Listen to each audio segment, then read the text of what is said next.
नमस्कार बच्चों, आप सभी का स्वागत है आपके अपने यूट्यूब चैनल होम साइंस में, जिसमें आज आप सब पढ़ने वाले हैं एमए सेकेंड ईयर।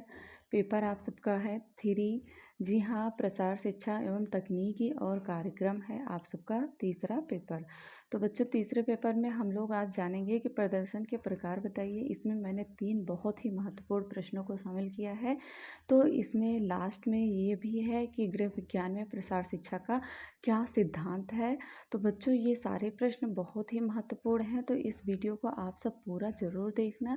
तो बच्चों, जिन बच्चों ने अभी तक चैनल को सब्सक्राइब नहीं किया है, सब्सक्राइब कर लें। जिन्होंने वीडियो को शेयर नहीं किया, शेयर कर दें और लाइक करते हुए आगे बढ़ते हैं। बच्चों, क्या है हमारा प्रश्न? कह रहा है कि प्रदर्शन के प्रकार बताइए।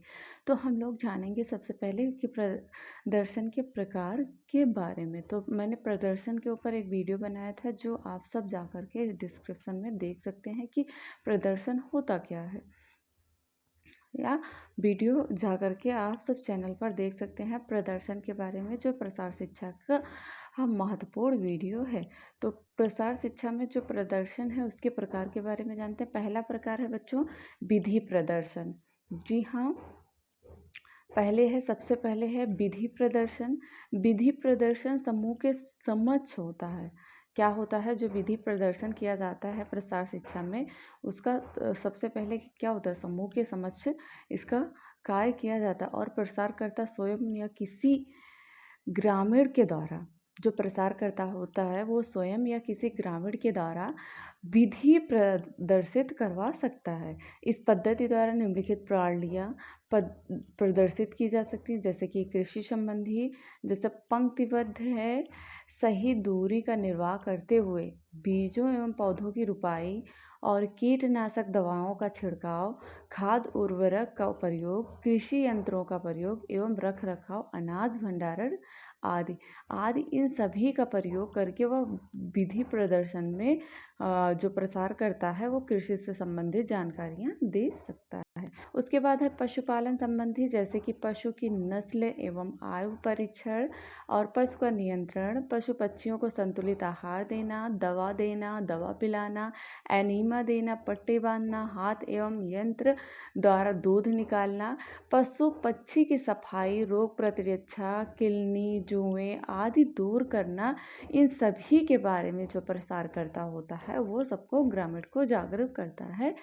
तो नेक्स्ट हमारा विधि प्रदर्शन के द्वारा। नेक्स्ट हमारा घरेलू उद्योग धंधे संबंधी। जी हाँ बच्चों, जो घरेलू उद्योग धंधे होते हैं, जैसे खिलौने बनाना है, टोकरी बनाना, चटाई आदि, इन सबको बनाना, उसके उपरांत साबुन बनाना, गमला, घड़ा और सुराही जैसे मिट्टी के पॉट भी बनाना, अर्थात बर्तन भी बनाना, तथा मूर्तियाँ आदि बनाना, काष्ठ कला, फर्नीचर की पॉलिश, कुर्सी मच्छियाँ आदि बुनना, गृह निर्माण, बिजली की फिटिंग, वस्त्र बुनाई, रंगाई छपाई, गोबर गैस संयंत्र की उपयोगिता, अधिष्ठापन, कार्य प्रणाली, छप्पर छवाना आदि, ये सब किसके अंतर्गत आते हैं? घरेलू उद्योग धंधे संबंधी ये सारे कार्य होते हैं। और जो प्रसार करता होता है, विधि प्रदर्शन करता होता है, वो इन सभी के बारे में, जो ग्रामीण होते हैं या जिसके पास बैठता है, जहाँ पर अपना प्रसार कार्य प्रारंभ करता है, वहाँ पर सबको संबोधित करता है या समझाता है। नेक्स्ट हमारा गृह उपयोगी और महिला उपयोगी क्या है? जो संतुलित आहार पाक विधियाँ, जैसे पोषक तत्वों की सुरक्षा, पोषक तत्वों से परिपूर्ण भोजन, व्यंजन जैसे खिचड़ी, मिस्सी रोटी, शावर, दलिया, उपमा आदि बनाना, उन्नत आधुनिक पाक शास्त्रों की उपयोगिता एवं प्रयोग, उन्नत चूल्हों, धुआं रहित ईंधन रहित चूल्हों को बनाना तथा उनका उपयोग करना, सौर चूल्हा, बच्चों को नहलाना,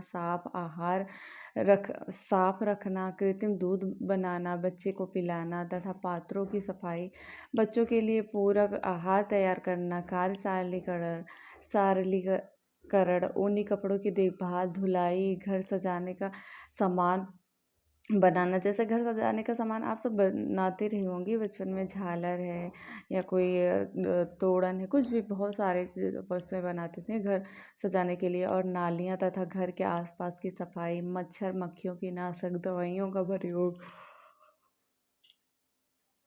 कटाई, सिलाई, बुनाई, सब्जियों को सुखाना, अचार, पापड़, बड़ी, चटनी, सॉस, जैम, जेली, मुरब्बे आदि बनाना भी प्रसार शिक्षा के अंतर्गत विधि प्रदर्शन में जो प्रसार करता है। इन सभी के बारे में गृह उपयोगी और महिलाओं को जो उपयोगी हैं उनको जागरूक कर सकता है। उसके बाद नेक्स्ट क्वेश्चन है बच्चों, परिणाम प्रदर्शन द्वारा कौन सी प्रणालियाँ दर्शाई जा सकती हैं। जो आप परिणाम प्रदर्शन है, अभी तो आपने विधि प्रदर्शन के बारे में जाना, तो अब परिणाम प्रदर्शन में कौन कौन सी प्रणालियाँ जो हैं दर्शाई जा सकती हैं। अपने प्रदर्शन में आप प्रसार कर रहे हैं तो कौन कौन से विधि का प्रयोग करेंगे। तो सबसे पहले कृषि संबंधित जानकारी देना है, तो आप वहाँ पर क्या करेंगे कि उर्वरक एवं खाद की उपयोगिता और दूरियाँ रखकर रोपण से लाभ, उन्नत बीजों का प्रयोग, कीटनाशक दवाइयों द्वारा फसल सुरक्षा, कटनी तथा दौनी में यंत्रों का प्रयोग आदि, ये सब क्या कर सकते हैं, कृषि संबंधित परिणाम प्रदर्शन में आप सब बता सकते हैं। उसके बाद है पशु पक्षी संबंधित, जी हाँ, संतुलित आहार द्वारा पोषण, कृत्रिम गर्भाधान का फल और कम जगह में मुर्गी पालन तथा उन्हें रात दिन सही आहार देकर पालना, बछड़े बछड़ियों को कठौत में दूध पिलाना तथा उन्हें अतिरिक्त पोषक तत्व जैसे विटामिन तथा खनिज लवणों की गोलियां आदि देना, ये सब क्या है, परिणाम प्रदर्शन में आप किसी भी ग्रामीण जनता को प्रदर्शित कर सकते हैं। तो बच्चों अभी लाइक नहीं किया है, जिन्होंने लाइक तो कर दें, लाइक करते हुए आगे बढ़ें क्योंकि आप सब लाइक बहुत कम करते हो।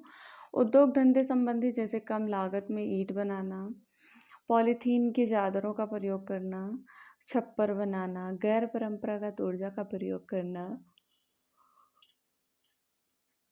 सॉरी बच्चों, काष्ठ कला तथा अन्य ग्रामीण उद्योगों के निमित्त विकसित नए यंत्रों का प्रयोग करना, ये सब उद्योग धंधों से संबंधित हैं। इसलिए इनको आप उद्योग धंधों से जो जहाँ पर आप जा रहे हैं प्रसार करने परिणाम प्रदर्शनी का, वहाँ पर अगर उद्योग धंधों से संबंधित बातें अगर उठती हैं तो इन सभी पर आप चर्चा करके वहाँ की जनता को इम्प्रेस भी कर सकते हैं।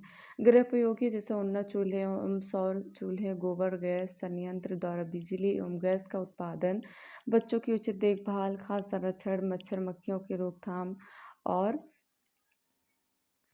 मारक रोगों से बचाव आदि, ये सब क्या है बच्चों, ये सब प्रसार शिक्षा में आप परिणाम प्रदर्शन के द्वारा कर सकते हैं। उसके बाद सबसे लास्ट प्रश्न है बच्चों, जैसा मैंने पहले बताया था, ये बहुत ही महत्वपूर्ण प्रश्न है, गृह विज्ञान में प्रसार शिक्षा का सिद्धांत। तो अभी तक जिन्होंने चैनल को सब्सक्राइब नहीं किया, सब्सक्राइब कर लें। और बच्चों लाइक तो आप अवश्य कर दिया करो क्योंकि आप सब लाइक बहुत कम करते हो। तो देखते हैं क्या है प्रसार शिक्षा का सिद्धांत। तो प्रसार शिक्षा कार्यक्रम की सफलता एवं अधिकाधिक ग्रामीण महिलाओं की सहभागिता के लिए गृह विज्ञान प्रसार कार्यकर्तियों को निम्नलिखित सिद्धांतों का पालन अवश्य करना चाहिए। पहला हमारा प्राथमिक आवश्यकता का सिद्धांत, जिसमें क्या होता है प्राथमिक आवश्यकता का सिद्धांत में, जैसे प्रसार कार्यकर्तियों को चाहिए कि कार्य आरंभ करने से पूर्व ग्रामीण महिलाओं की अनिवार्य जो आवश्यकताएं हैं उन्हें भी समझ लें।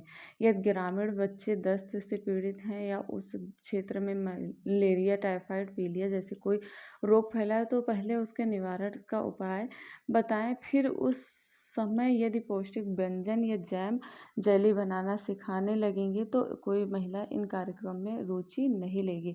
अगर मान लो वैसे भी अगर जिस महिला का बच्चा परेशान होगा या कोई भी दिक्कत होगी, जो पेन से पीड़ित होंगी, कोई भी बीमारी से, मलेरिया, टाइफाइड, तो वो कहाँ से रुचि लेंगी किसी कार्य को करने के लिए, क्योंकि प्राथमिक आवश्यकता में जैसे कि जैम, जेली, वो प्राथमिक आवश्यकता में इन्हीं सभी बीमारियों का निवारण करना चाहिए। फिर उसके बाद है यथास्थिति समायोजन का सिद्धांत। जब गृह विज्ञान प्रसार कार्यकर्ता को यह सोचकर चलना चाहिए कि जो यहाँ है, जिस स्थिति में है, वहीं से कार्य आरंभ करके उनमें परिवर्तन लाना है। अतः सर्वप्रथम कार्य क्षेत्र के संपूर्ण वातावरण एवं परिस्थितियों का अध्ययन कर लेना चाहिए और उनकी योग्यता, क्षमता एवं मानसिक स्तर जान लेना चाहिए जहाँ पर आप जा रहे हैं प्रसार करने। जैसे यदि किसी गांव के लोग साक्षर हैं तो वहाँ चार्ट, पोस्टर, ग्राफ और नक्शों या ब्लैक बोर्ड का उपयोग भी शिक्षण हेतु किया जा सकता है। इन सभी का उपयोग भी किया जा सकता है, किंतु यदि वे अशिक्षित हैं तथा कठपुतली फिल्में, नृत्य, गीत, लोकगीत और शिक्षण के आदि के अधिक प्रभावशाली माध्यम होंगे। अशिक्षित व्यक्तियों के लिए कठपुतली फिल्में, नृत्य गीत, और जो शिक्षित हैं उनके लिए चार्ट, पोस्टर, ग्राफ, नुस्खे और ब्लैक बोर्ड। ओके। नेक्स्ट है आत्मनिर्भरता का सिद्धांत। गृह विज्ञान प्रसार कार्यकर्ता को चाहिए कि वह लोगों को आत्मनिर्भर बनाने में सहायता करे। जैसे आरंभ में आर्थिक सहायता देकर या कच्चा माल देकर कोई लघु उद्योग शुरू कराया जा सकता है, तो इसके बाद कार्यक्रम की सफलता तभी है जब लोग उस स्वयं प्रेरणा ग्रहण कर प्रयास करने लगें और आत्मनिर्भर बन जाएं, अपनी सहायता स्वयं करने में सक्षम हो जाएं। तभी क्या होता है, गणेश जीत सकता है। सॉरी बच्चों, तभी क्या हो सकता है, जब आप मान लो एक व्यक्ति है जो जिसका नाम गणेश है, वो जा रहा है प्रसार करने के लिए, तो वो ये सभी नियमों का पालन करेगा, तभी वो एक अच्छे से सक्षम से ग्रामीण में प्रसार कार्य को अच्छे से सुव्यवस्थित ढंग से उसका आत्मनिर्भरता के साथ उसका निर्वहन कर सकता है। नेक्स्ट है सहभागीदारी का सिद्धांत। गृह विज्ञान प्रसार कार्यकर्ताओं को चाहिए कि वे ग्रामीण महिला नेताओं के साथ मिलकर उनकी राय लेकर ही कार्यक्रम की रूपरेखा बनाएं। ऐसा करने से क्या होगा बच्चों, ग्रामीण महिलाएं जो स्वयं की महत्ता को अनुभव नहीं करेंगी, कार्यक्रम में रुचि लेंगी तथा अधिकतम सहयोग देंगी, और महिलाओं की भागीदारी की प्रशंसा करने से भी उन्हें उनमें उत्तम आत्मविश्वास भी पैदा होगा और भविष्य में वह सदा सहयोग देने के लिए भी तत्पर रहेंगी। उसके बाद है नेक्स्ट है हमारा सबसे लास्ट है जो सिद्धांत है। सिद्धांत में 5 नंबर है जाति धर्म निरपेक्षता का सिद्धांत। जी हाँ बच्चों, जिसको गृह विज्ञान प्रसार कार्यकर्ताओं को चाहिए कि वे ग्रामीण समाज में वर्ग, जाति, धर्म के भेद भुलाकर सभी कल्याण हेतु निष्पक्षता के साथ कार्य करें। जी हाँ बच्चों, अगर कोई कार्य कर रहे हैं तो अगर धर्म जाति को देखेंगे तो फिर वो कार्य अच्छे से नहीं संभव हो सकता। अगर आप सभी को भुला करके एक साथ कार्य करेंगे तो बहुत आसानी से आप सफलता भी प्राप्त करेंगे। जिन्हें सहायता की उत्थान की आवश्यकता है उन्हें सभी के लिए कार्य करें। परिवार तक पहुंच का सिद्धांत। गृह विज्ञान प्रसार शिक्षा कार्यक्रम की योजना इस प्रकार बनाई जाए कि परिवार के संपूर्ण लोग लाभान्वित हो सकें, तभी कार्यक्रम सफल होगा। जैसे शाम के समय ग्रामीण महिलाओं के प्रशिक्षण का कोई कार्यक्रम आयोजित हो तो उसी समय उनके परिवार के बच्चों के लिए भी कोई आयोजन होना चाहिए ताकि बच्चे इधर उधर भटके नहीं और गृहिणी भी निश्चित होकर गोष्ठी में भाग ले सकें। उसके बाद 7 नंबर है प्रशिक्षित विशेषज्ञों का सिद्धांत।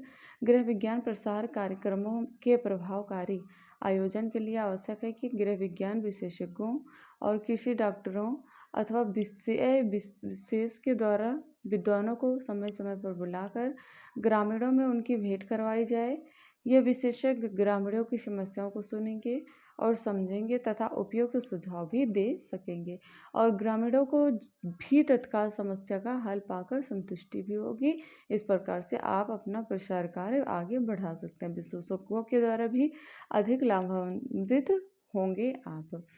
और स्वयं करके सीखने का सिद्धांत। जी हाँ बच्चों, प्रसार शिक्षा में जो प्रसार कार्यों में स्वयं करके सीखने का सिद्धांत है वो अधिक ही प्रभावशाली, क्योंकि ग्रामीण महिलाओं को पहले प्रदर्शन द्वारा कोई चीज़ बताएं, जैसे अमरूद की जेली बनाना, और तत्पश्चात उनसे कहें कि वे अपने अपने घरों में इसे स्वयं बनाकर देखें अथवा अगली बार सारी आवश्यक सामग्री उनके समक्ष रखकर अपने निर्देशन में सब उनसे बनवाएं। स्वयं करके वे अधिक अच्छी तरह सीख सकेंगी तथा उनमें आत्मविश्वास भी पैदा हो सकेगा। आई होप आप सबको समझ में आया होगा। बहुत ही महत्वपूर्ण वीडियो था। मिलते हैं नेक्स्ट वीडियो में। अभी तक जिन्होंने लाइक नहीं किया लाइक कर दें। मिलते हैं नेक्स्ट वीडियो में, तब तक के लिए जय माता रानी।